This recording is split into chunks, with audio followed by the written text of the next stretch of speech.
the Bella twins. Jerry Lawler is in the ring for what he had hoped would be a family reconciliation between Nikki and Brie. Things did not go as planned. Brie apologized again, even though it was her sister who cost her the match with Stephanie at SummerSlam and slapped her across the face the next night on Raw. But it was Brie who apologized. You know, that's like Dick Cheney shooting his friend in the face on a hunting trip, and the friend ends up apologizing to Dick Cheney. I'm sorry I was in the way when you shot me. That actually happened, by the way. Brie said that when their mother was pregnant, she saw the ultrasounds of her and Nikki holding hands in the womb. Nikki pretended like she might actually make up with her sister. Maybe they were finally going to patch things up here. But then she tore into her and her troll-face husband. Nikki said that Brie abandoned her when she quit at Payback, and as a result, she had to endure abuse from the Authority week after week, handicap match after handicap match. Which is true. I like the fact that she would at least bring that up, because that at least makes sense. If there's any reason to think that Nikki would have ill feelings towards her sister, that I can believe. That her sister opted to quit, she wasn't fired, she chose to leave, and didn't take into account the negative consequences that would have on her twin sister. That I can believe. She said Brie was selfish, only thought about herself. This is when Brie began to act. And that is never a good thing. When Brie Bella begins to act, that is not good. Nikki is better than her sister. I'll give her that. But, you know, that's like saying, I'd rather be stabbed in the gut than shot in the head. You know, neither outcome is desirable. Lawler tried to interject. Nikki told him to stay out of it, old man. I'm sure that's not the first time Lawler has had a woman say that to him. She told Brie, I no longer have a sister. And then came the line of the night when Nikki told her sister, I wish you died in the womb. I wish you died in the womb.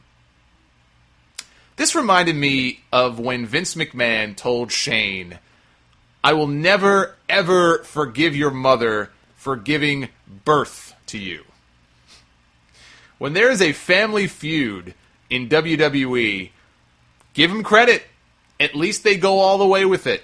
They go full bore, over the top. You know, there is no in between. So she says the line, and at that moment, you could hear a pin drop in the arena. There was no, oh my God reaction. There was no, ooh, what did she just say? Like, none of that. It was just silent. And Brie cried. At least I think she did. Somebody had a great comment on Twitter. I wish I knew who it was. They had a shot of Brie crying, sobbing uncontrollably, down on her knees, and Lawler is trying to console her. And they had a close-up shot of Brie's face. And somebody just said, her face, she looks like a melting candle. That's the best description all night that I saw for what Brie Bella looked like here. She looked like a melting candle. That's what her face looked like here. And all the makeup and everything. So she's crying, and Nikki grabs her by the hair and pushes her over in the chair that she's sitting in. And then Nikki starts beating the hell out of her sister, and Lawler is, you know, the officials are trying to get her off. She's doing the ground and pound on Brie. And Brie just looked like a complete fool here. All this woman ever does is cry. That's it. She acts like an abuse victim. She was the one who was abused by her sister. She was the one who got beaten up by her own sister. And instead, she's apologizing to her. And she cries all the time. She's like an abuse victim. And we're supposed to get behind her as some big babyface. It doesn't work that way. You know? Brie has stolen Natalia's gimmick. If I'm Natalia, I'm pissed. But she's just the worst babyface on the planet. She's now less over than she was when her feud with Stephanie began. Nikki was better than Brie, but like I said before, that's not saying much. The acting here. Oh my God, the acting. Just cringeworthy. And I said last week, brother versus brother, sister versus sister, it rarely works. Brett and Owen, it worked. It worked. And you knew with Brett and Owen that you were at least going to get great dramatic matches out of it, which they had. There's no great match to look forward to here. There is no outcome. There's no payoff. I have no interest in seeing the payoff to this. What is the payoff? Please tell me what the payoff is to this feud.